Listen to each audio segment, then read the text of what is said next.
بسم اللہ الرحمن الرحیم۔ حضرت ابو ہریرہ رضی اللہ عنہ فرماتے ہیں، جس گھر میں قرآن مجید پڑھا جاتا ہے اس کے اہل و عیال کثیر ہو جاتے ہیں،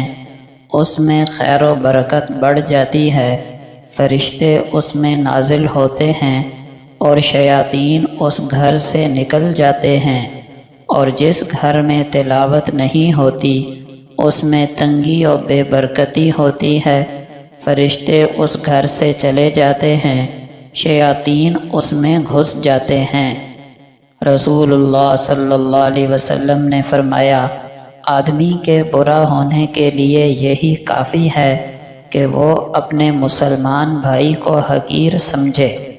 آپ صلی اللہ علیہ وسلم نے فرمایا، جو شخص اللہ سے دعا نہیں کرتا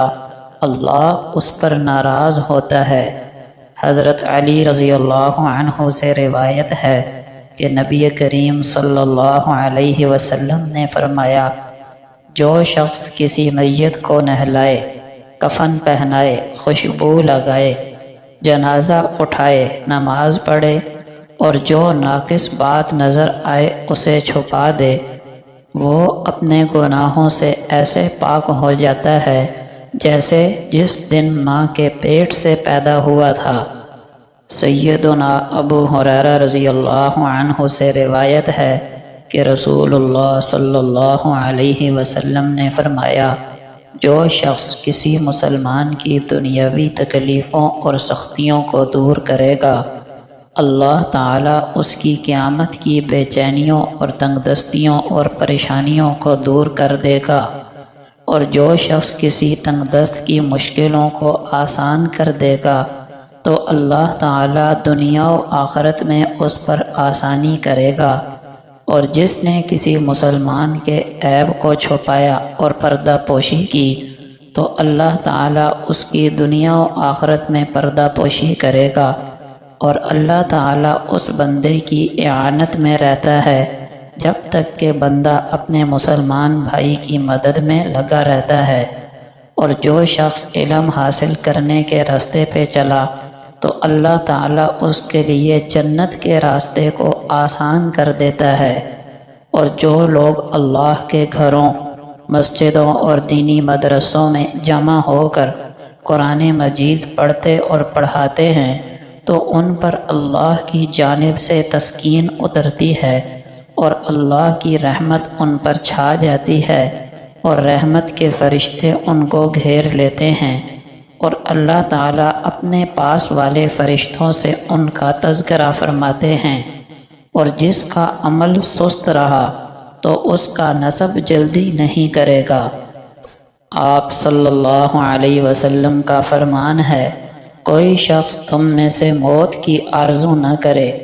اگر وہ نیک ہے تو ممکن ہے نیکی میں اور زیادہ ہو، اور اگر برا ہے تو ممکن ہے اس سے توبہ کر لے۔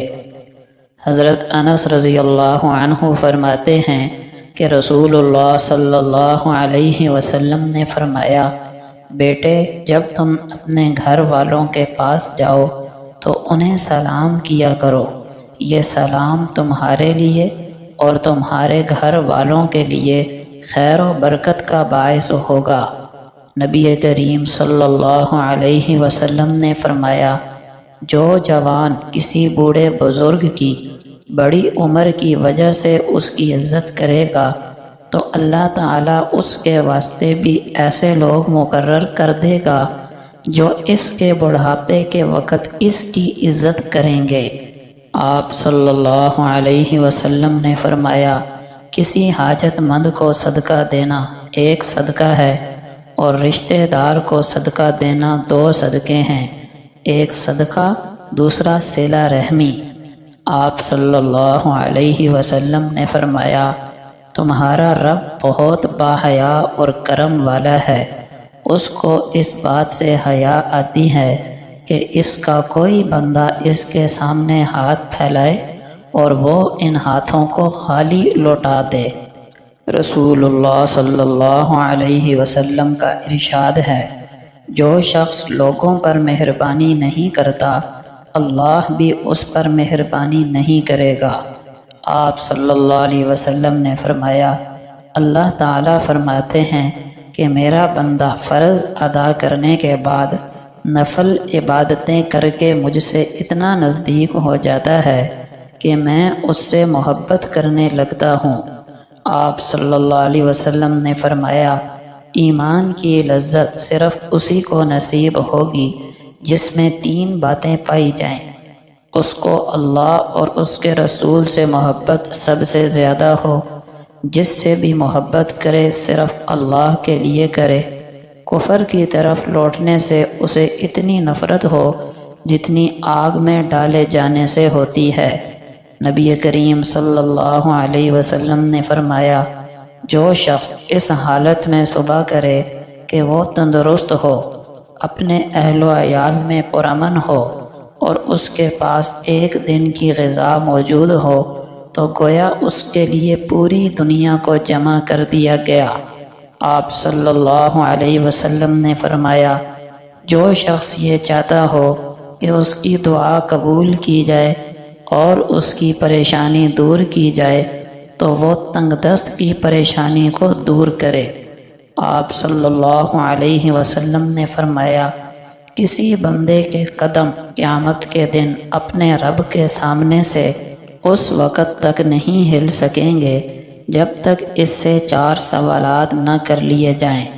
اس نے اپنی عمر کو کس چیز میں ختم کیا، اپنے علم پر کہاں تک عمل کیا، اپنا مال کہاں کمایا اور کس چیز میں خرچ کیا، اور اپنے جسم کو کس کام میں بوسیدہ کیا۔